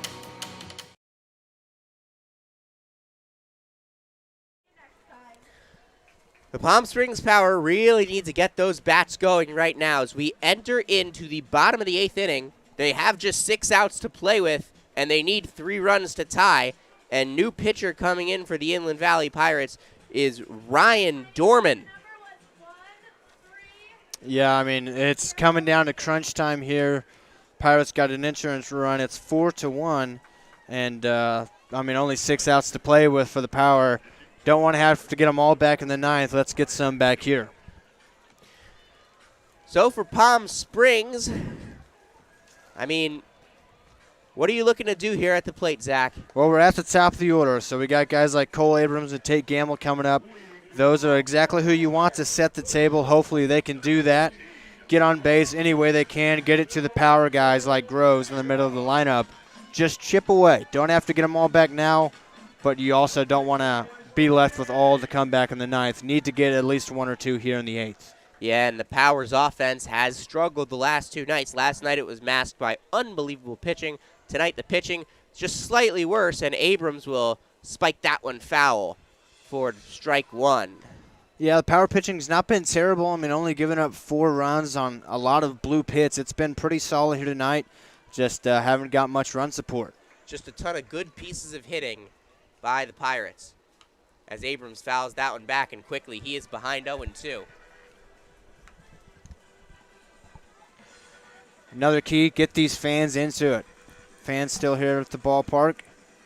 Try to get them into this one, get everybody hype, and get back into this one. Power trying to save their 5-game winning streak to start the season. Dorman, the righty, looks in and deals, and ring him up on the outside corner, a called strike 3, and Abrams had a word with the umpire. After that, it was polite, but it was a word. Absolutely. And very quickly, the first out on 3 pitches. 3 pitches, about the opposite of what you wanted. He got a couple of nice hard foul balls. He thought maybe he was seeing the ball well, and then he takes one there, doesn't get the call, and he's going to the bench. Now it's time for Tate Gamble to get something going. Yeah, so for Palm Springs, it's now Tate Gamble at the plate. He has the RBI tonight, and he takes ball 1 low. Dorman had been warming up when Diego Cruz came in, and he was ready to relieve Cruz after his few outs of work. And that one is a bloop hit into right center field for Tate Gamble, in between the Bermuda Triangle of the second baseman, center fielder, and right fielder. So the Power have a base runner with 1 out. Second multi-hit night in a row for Tate Gamble. That time, he did what the Pirates have been doing all night. He hit it where they ain't and got it right in between. You call it what I like to call it, that Bermuda Triangle. And if Michael Groves can be good here, that would be a huge boon to the Power's comeback efforts. 1 out here, bottom of the 8th inning. The pitcher is Dorman. The runner at first is Gamble. He does have speed, and the pitch to Groves is taken on the inside corner for called strike 1. That one looked way inside. Groves himself having a quote-unquote polite word with the umpire now about that one. Dorman looks in and deals, and missed outside, ball 1, working out of the stretch now with the runner on first. Gamble does have some speed. It'd be risky to send him here so late. We'll see if Casey Dill wants to be aggressive on the base pass. The pitch outside, and a backhand catch there by Chesterton as he gets it back to Dorman. 2 balls and a strike here in the bottom of the 8th inning with 1 out. Gamble the runner on first. Groves the hitter. Dorman deals. And Groves swung big on that one and whiffed. Yeah, big hack there, but he was way out in front of that one. Evens it up at 2-2. He's got to lock in here. With the runner on first, Gamble, he's got that sliding glove on his hand. And the count runs full after an outside miss by Dorman. Michael Groves with Dom Hughes on deck. It's the part of the lineup with a whole bunch of lefties for the Power. And they're facing the righty, and Groves will take a close one for ball 4. And so the Power have 2 on and the tying run at the plate in the person of Dom Hughes. Groves a great at-bat there, works the count, takes a tough pitch there on that last one, got the outside call, walks on to first, and now a little something threatening. We're going to have already, wow, the pitching change, not a long leash for Dorman there, it looks like. Yeah, he is not playing any games, and Aiden Haller is going to come into the game, but I don't believe he's the new pitcher. I believe he's just a fielder, so somebody possibly coming in from the field to pitch. A number of two-way players listed on this Pirates roster. Reynoso wants this win. He's going to go to the big dogs here. It looks like that might be Vasquez coming in on the mound. He's done everything tonight. Played good shortstop. He's hit. Now possibly going to be asked to close down on the Power. Yeah, this is Anthony Vasquez coming to the mound. He is currently uncommitted, and he's making a very good impression on anybody that happens to be watching. Oh, absolutely. He's had a great 2-game series here, and now showing off that he can pitch as well. Interesting tactic there. Dorman comes in, goes to 3-batter minimum if they have that here. Gets a strikeout, allows a hit and a walk, and then he's done. So the short leash, and you know what? The Pirates do have a game to play tomorrow against the Power in the doubleheader. It's one of the two. But they are using a lot of pitchers today after Mockerman, but Mockerman did save them. He went big. 6 1/3 he went. And then it was 2/3 of an inning from Diego Cruz, and then 1/3 of an inning from Dorman. And here we are, the third reliever. It's Anthony Vasquez. Yeah, but Dorman and Cruz will be able to go tomorrow, almost certainly. They didn't pitch last night. They didn't pitch much here tonight. We'll see if Vasquez, what he has on the mound. We've seen what he has in the field. We've seen what he has at the plate. Hopefully Dom Hughes can teach him a lesson. So I believe that the Pirates lose the DH. Okay. Possibly, but your pitcher right now is a shortstop, so he can hit for himself. I think what happens here is he goes in for, Haller comes in for the DH, which was Green, and Vasquez is still going to hit 7th. 0-1 on Hughes, and it's now 1-1 as he misses outside. 4 runs on 10 hits with 2 errors for the Pirates, 1 run on 5 hits with no errors for your Palm Springs Power, who are threatening with 2 on, and the runners go, and Hughes puts that one in the air, and it will drop. That's a base hit. Around third and a run scores, and the Palm Springs Power have cut into the Pirates' lead. It's an RBI single for Dom Hughes.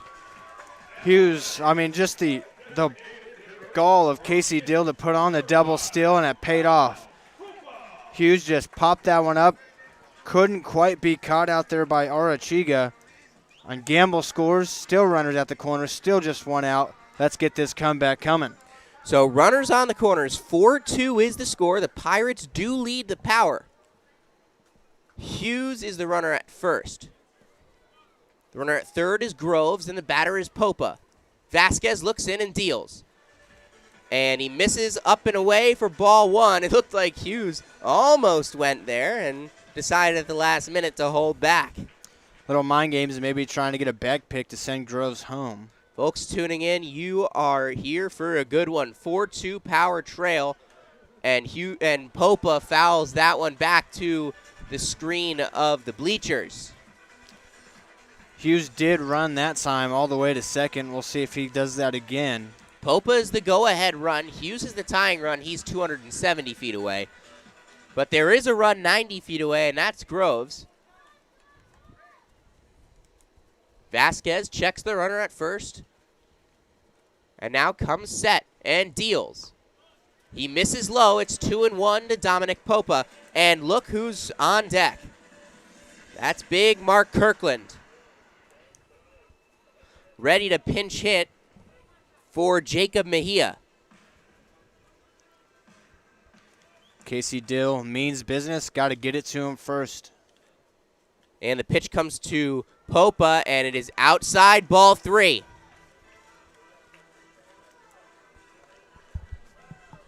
Runners at the corners, 4-2 lead for the Pirates, but the Power threatening. They've already scored 1 in the inning. 3-1 the count with 1 out. Vasquez looks in, and Popa fouls that one back. Big hack there. He wanted to do some damage. Fouls it back. He's going to have another opportunity here.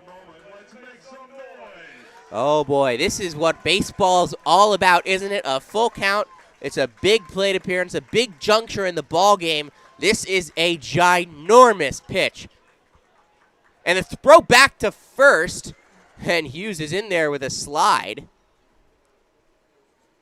Really interesting time to go for the pickoff move. Yeah, that could prove risky if that one gets away. Messes with the rhythm.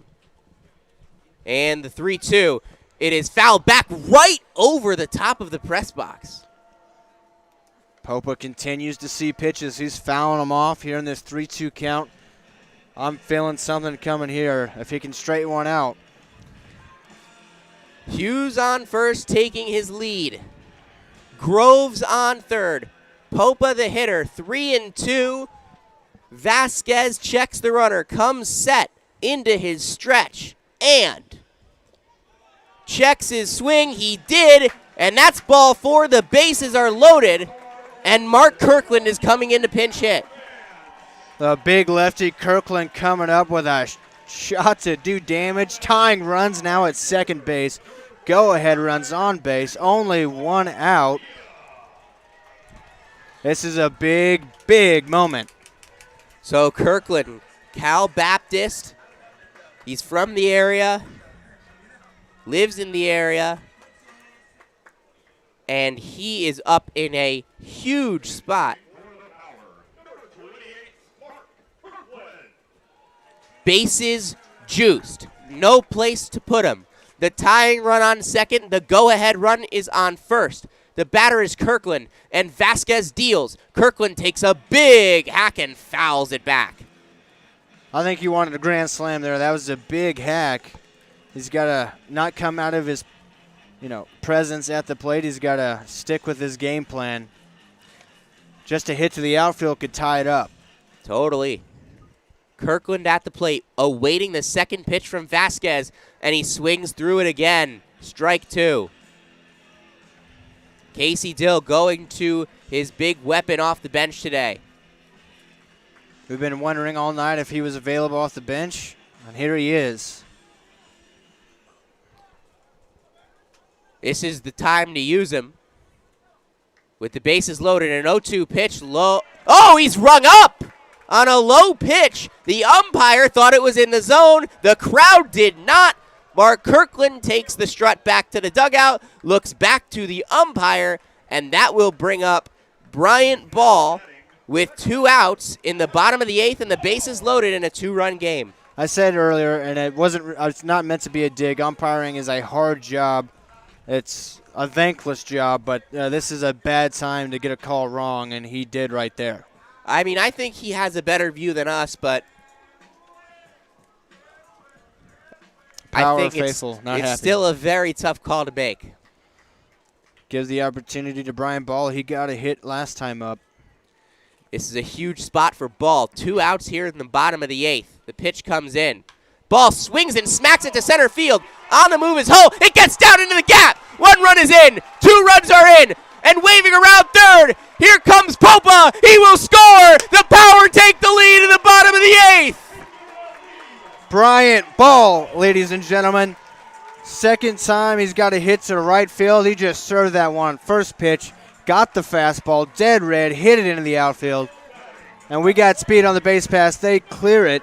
Let's keep it going. It's a bases clearing double for Bryant Ball, who did not have a hit in this season coming into the game. He's got 2 now, and he's got himself a few ribbies as well. And you know what? That might just be the biggest hit of the season so far for the Power. You know what? It definitely is the biggest hit of the season for the Power. Absolutely. No doubt in my mind. It's early, but if the Power can come back like this, when the offense and the pitching works together, who's going to stop us? So Priest the batter now, and it's 1-1 with 2 outs. Ball is on second. And this crowd right now at Palm Springs Stadium. Coach Casey Dill going to have a word with his hitter, Priest, now. Talk things over. Big situation to add on more. And now Jacob Stremiska is warming up in the Palm Springs bullpen. Now a assistant coach for the Pirates comes out to the mound to talk it over with Vasquez.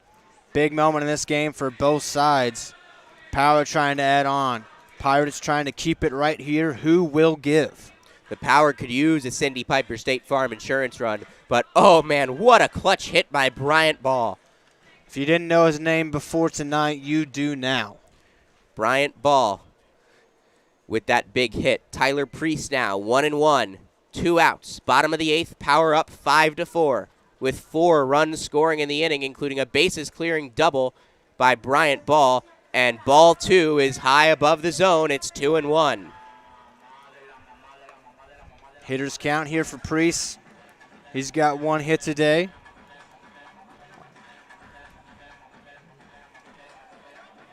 Power crowd into it. 2-1 with 2 outs. Outside and low, scooped out by the catcher Chesterton.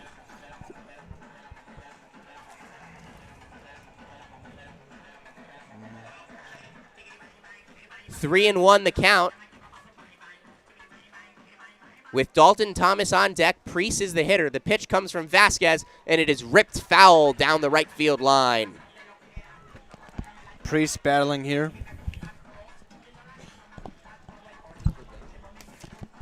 So 3 and 2, the count is full. With 2 outs, and the runner will go on the pitch. Vasquez deals. The runner did not go, but it is ball 4 high.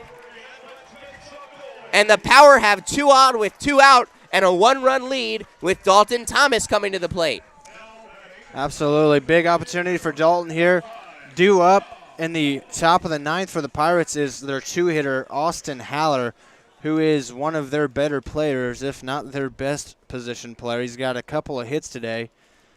So let's score some more runs before it gets to him. Another meeting at the mound now for the Pirates.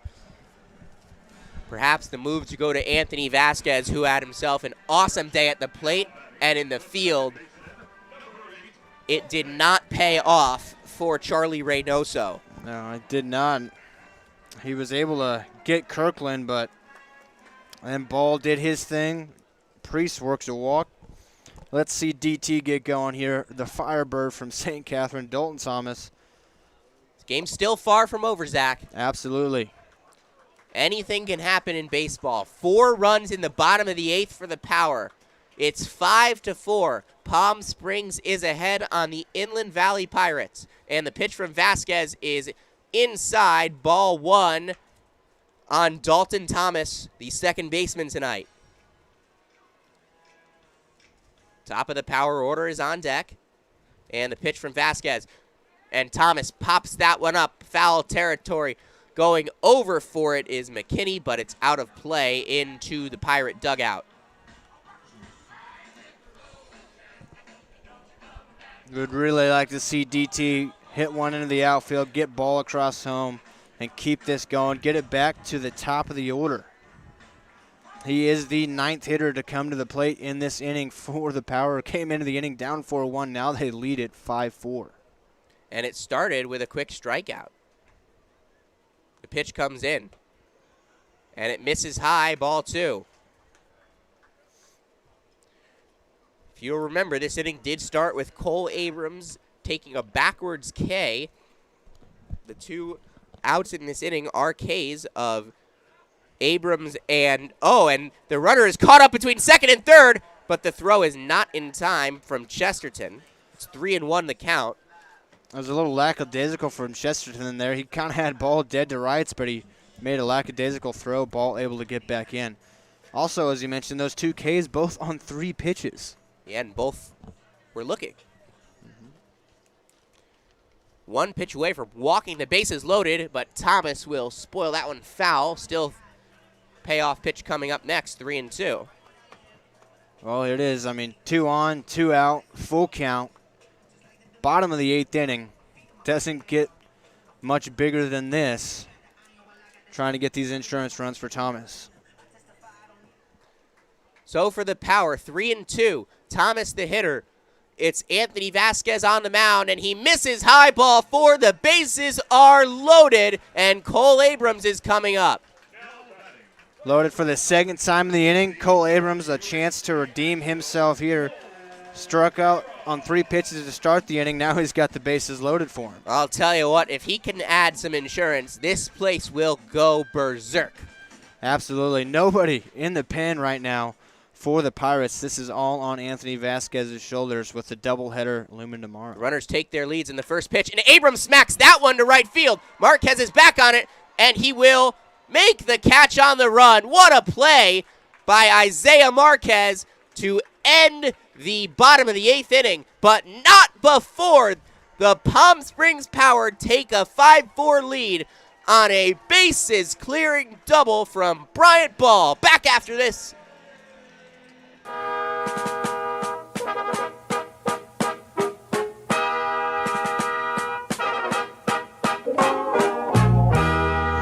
beautiful for spacious skies, for amber waves of rain.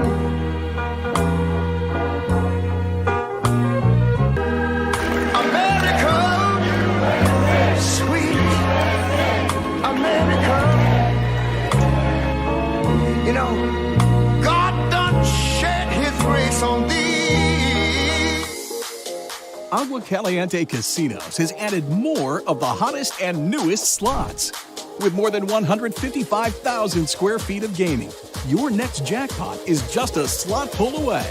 No matter which of our 3 premier properties you visit, Agua Caliente Casino Rancho Mirage, Palm Springs, or Cathedral City, you'll always find more of the hottest and newest slots. Agua Caliente Casinos, the caliente place to play.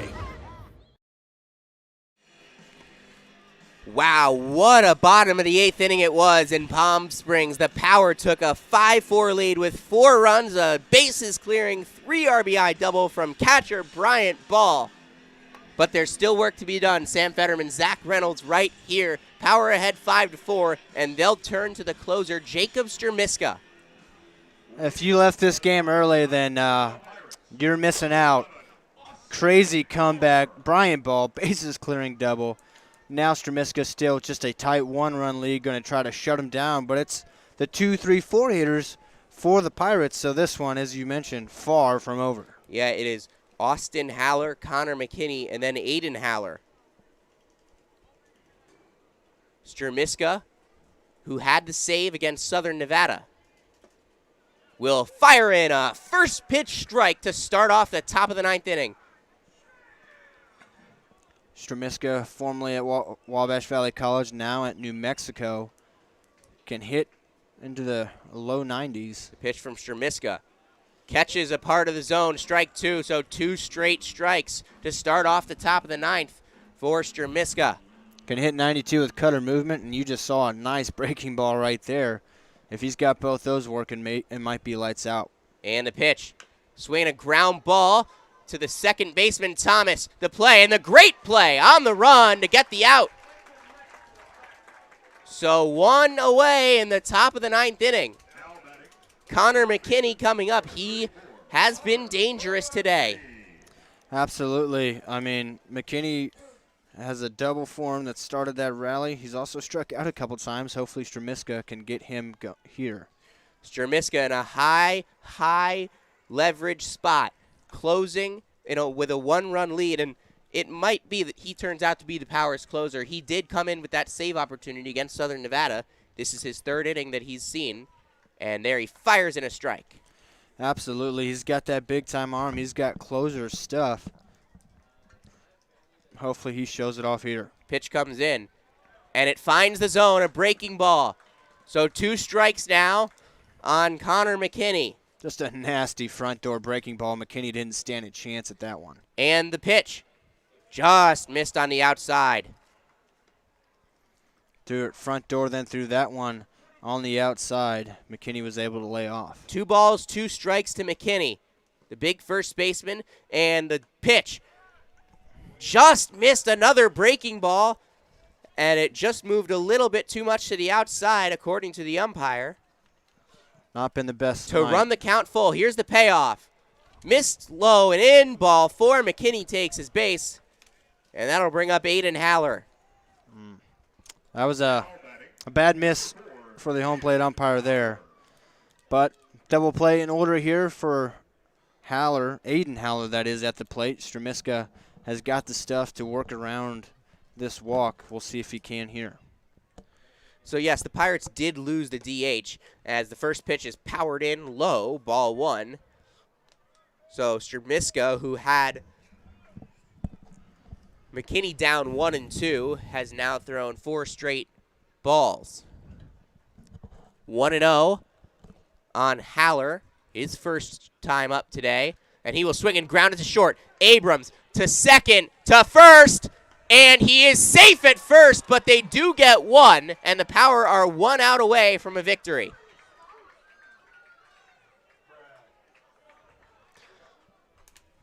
So just a fielder's choice. Haller replaces McKinney at first. Power fans and Groves wanted that call. It did look like Haller was just able to beat that one out, but nonetheless, Power just 1 out away from the comeback victory. Stremiska delivers, and that one is lined off of the glove of the first baseman, Groves, and into the right field gap, into foul territory, actually, and held up at third base is Haller. He was almost halfway to home plate. The ball was in the bullpen, and it took a big throw from Dalton Thomas to hold the runner. Oh, my God, that's a heart attack for a lot of the Power faithful.